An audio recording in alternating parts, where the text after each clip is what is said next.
Let's move beyond West Virginia for a look at this moment in American politics with the analysis of Shields and Brooks. That's syndicated columnist Mark Shields and New York Times columnist David Brooks. And welcome to you both. So clearly a lot of relief that the suspect has been arrested in connection with these pipe bombs. It turns out, Mark, that this is somebody who was a big supporter of President Trump. We don't know much more than that at this point. He is a suspect. But what does this say about this moment in American politics? Well, what it says, Judy, I think more than anything, not knowing the suspect, other than what I've read, is that Donald Trump is a different sui generis kind of president. We Americans are used to a president at a time of crisis or tragedy putting aside any partisan hat. Ronald Reagan, at the time of Challenger, speaking of the deaths of the astronauts, saying they broke the surly bonds of earth and touched the face of God. I mean, it healed a nation. It reached out to a nation. That is missing from Mr. Trump. In fact, this morning at 3 o'clock in the morning, it's 3 a.m., do you know where your president is? Our president was tweeting and lamenting the fact that all this bomb talk had interfered with the Republicans' early voting and had changed the political dialogue. So, I mean, I think that's what we've learned, and it's confirming and at the same time upsetting.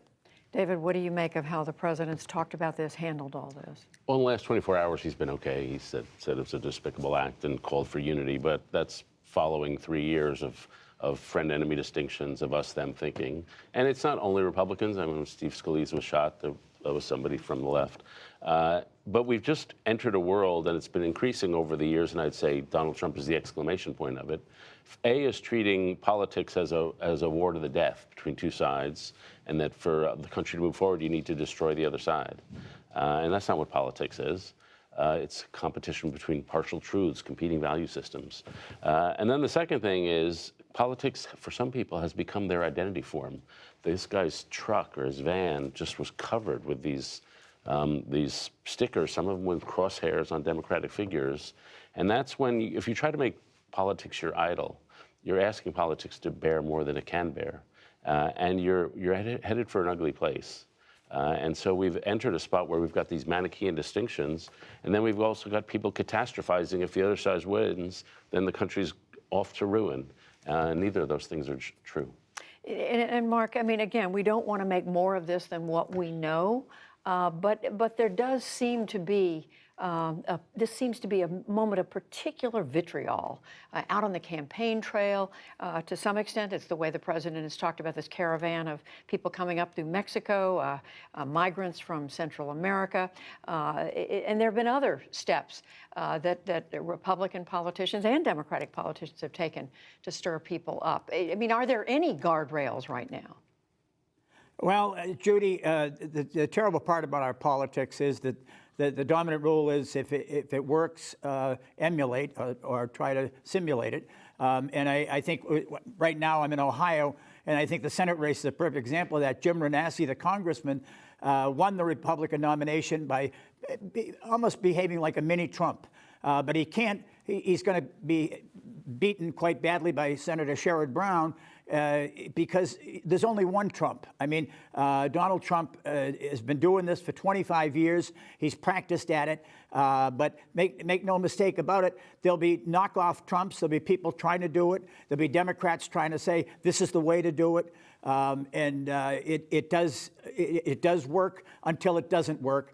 And I think it's not working, quite frankly, when the president refuses to accept the responsibility Ronald Reagan laid down, that Bill Clinton did after Oklahoma City, that George W. Bush did in the wreckage of 9/11 with the first responders, to heal a nation and to reach out to the other side, to offer an arm around the shoulder rather than pointing a finger of blame.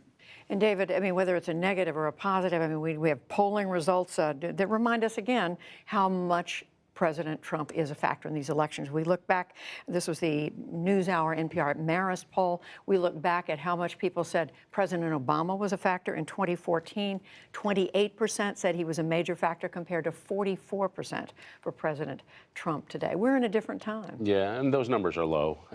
People don't want to admit they're actually voting on the president when in fact they are. And so I'd say it's 80% is really who Trump is. And he represents a fundamental shift in how the country sees itself, how we see our foreign policy, how we see our identity. He's a very talented cultural poker. And so a lot of identity issues, a lot of cultural issues are poked by the way he talks about the caravan, the way he talks about men, the way he talks about women, the way he talks about race. And so he's presented really a fundamental challenge for us taking over the Republican Party, and a challenge to the way either party has defined the country and defined themselves and defined morality, basically. And so he's sort of this revolutionary force. And so it's not surprising the election would really revolve around him. I think it's a mistake personally that the Democrats are countering him by running on health care, on pre-existing conditions and some of the Obamacare benefits. I think the Democrats constantly make a mistake where they say we can win elections by offering people material benefits, and then they don't understand why they lose the working class, because they say, well, what's the matter with Kansas? We offered these people these benefits and they didn't vote for us. It's because most people vote on culture and identity, not on material benefits. So when the Democrats go to materialism and Donald Trump is doing culture, I think it's playing more into his hands because there's no response. Mark, what do you make of the way Democrats are responding to the president? Let me respectfully disagree and tell David to keep his eye on Kansas in 2018, because he may have a new theory after November 6th. I really do think the Democrats have shown remarkable discipline by not chasing down every rabbit hole that Donald Trump tries to suck them into. I mean, just think what the president has proposed. He's proposed, the last time I checked, he was going to have a new tax bill introduced before Election Day, even though the Congress is not in session, a 10% across the board cut for working families, something that was forgotten in his major tax bill. Then he's going to cut the price of prescription drugs across the board. Then he's on the caravan. You name it, he's there. And the Democrats, I think, have shown an uncharacteristic discipline by staying on health care. Republicans ran on repeal and replace. They tried very hard to repeal. They had no replace. And now, as Americans are aware of pre-existing conditions and what it means to cover people who do have a pre-existing condition, and the insurance companies didn't do that voluntarily and aren't going to do it again unless they're forced to by law, all of a sudden Republicans are coming up all over the board across the country with individual stories, how they had a child or a nephew or a brother or a sister who was sick, and they'd never repeal this. So I really think, quite to the contrary, I think the Democrats have shown uncharacteristic discipline, and Trump has been all over. There's been no theme to this Republican pudding. So he disagrees with you. Astonishing. Listen, I'm not going to say it's going to be a Republican year. I'm not saying that. But I do think people tend to vote on values, and I do think identity issues. And so what we've seen is in the areas where, frankly, Trump is culturally repulsive, the Democrats are doing very well. But to me, the Democrats had a historic opportunity to win over a lot of centrist places, make some inroads in some red places, where a lot of people just don't like the cut of the guy's jib. And they are not probably going to do too well in the Senate. There's a chance they may actually lose some Senate seats. And so to me, this was a potentially realigning election because you had a president who was phenomenally unpopular. And by running on the big spending versus tax cuts, we're back in a normal Republican Democratic field, and that's likely to be a little more 50-50. Well, speaking of tax cuts, I want to share with all of you, this is a look at the New Jersey Senate race. They had a debate this week. Our own Lisa Desjardins was one of the moderators. She helped moderate it. Here's an example of the exchange between the incumbent Senator Bob Menendez and his Republican challenger. Let's listen. New Jersey is so overtaxed. I go all around this state. I don't meet one person that says taxes are too low in New Jersey. Everyone says it's overtaxed. And when you pay your tax bill, remember, Senator Menendez has voted for over 500 tax increases in his tenure, including increasing taxes on your Social Security check. What we shouldn't have is a $2 trillion tax bill that my opponent supports, and that he helped the person who drove the tax bill be in office, the President of the United States, Donald Trump. And now that they have $2 trillion unpaid for, what's the Republican leader of the Senate say? As soon as this election is over, we have to go after entitlements, Medicare, Medicaid, Social Security. As you see, Bob Hugin, Mr. Hugin, who is the Republican candidate challenging Bob Menendez. Mark, they did come back to taxes. It's one of the things, you know, David was just saying is not terribly effective, going to be terribly effective for Democrats this year.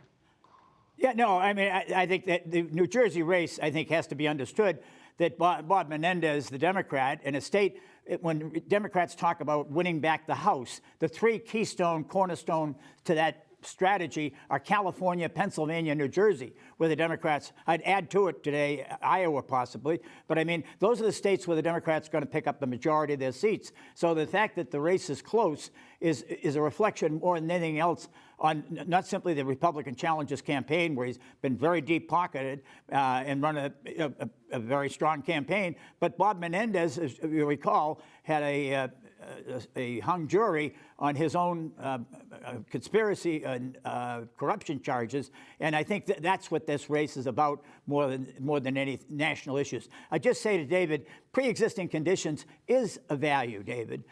You know, it isn't just, you know, whether we're going to French kiss after the prom is a value. You know, healthcare for people who can't afford it is a value. It's a real value. Mark, this is a family show, so just wanted to remind you. I'm sorry. I shouldn't have done that. Belgian kissing, okay? Yeah. I'm going to, well, just on the New Jersey debate, it strikes me that what we just heard in that clip was a Republican promising to cut taxes and a Democrat saying this guy's going to take away your Medicare entitlements. That's a debate we've been having since 1984 or 1980 or maybe 1956. To me, Trump does represent a shift in how we view politics. It's no longer that debate is as central. It's much more, what do we think about immigration? What do we think about America's role in the world? It's more open-closed, less big government versus small government. And it takes a little while for a lot of the other races to adapt to this new field. But I do think Trump and the global populace around the world have really changed the terms of debate. And what we just heard there could have been said any time in the last 30 or 40 years. Mark, I mean, the point is, you know, he's changing the polls, basically the political polls. Mark, go ahead. I mean P-O-L-E, not poll. Yeah. Yeah, no question, Judy. In 2012, when Mitt Romney was the Republican nominee, there was a widespread consensus of immigration as an issue. Republicans were essentially, the Republican position was that they were for more liberalized immigration, perhaps than Democrats were, who were concerned about immigrants representing threats on hourly jobs. But at the same time, only 4% of Republicans considered it a top issue. This is now Donald Trump's party. 23% of Republicans now consider this the top issue in 2018. That is Donald Trump's party. That isn't the Republican Party of Ronald Reagan or the Republican Party of George H.W. Bush or the Republican Party of Mitt Romney. So David's right. There is a change in Donald Trump. When this race is about him, I will say this. We have seen, I think, probably the last press conference with Sarah Huckabee Sanders as the press secretary. Not reflects on her. Donald Trump is now the press voice of this administration. You may have noticed at the White House now, he's the one who holds the press conferences and holds hostage Democratic senators who happen to be standing there at the same time. But this is written, produced, and directed, this administration, this government, by Donald Trump. We come back to that central point, David. Yeah, and you see how he goes back to the caravan again and again, an issue like made to order for him. To me, it's an exaggeration. I mean, we've had refugees come to this country before. We haven't had a national crisis over it. We haven't had to send down the National Guard. We way to process these things. We're a country of 330 million people. We can handle if it's 2,000, and if they really are refugees who need protection, we can handle it. But that's not how it's being played out. It's being played out like the invasion of the hordes from barbarian, and so that's the issue for him right now. And on that note, we're going to thank you both, David Brooks, Mark Shields. Thank you. Thank you. Thank you, Judy.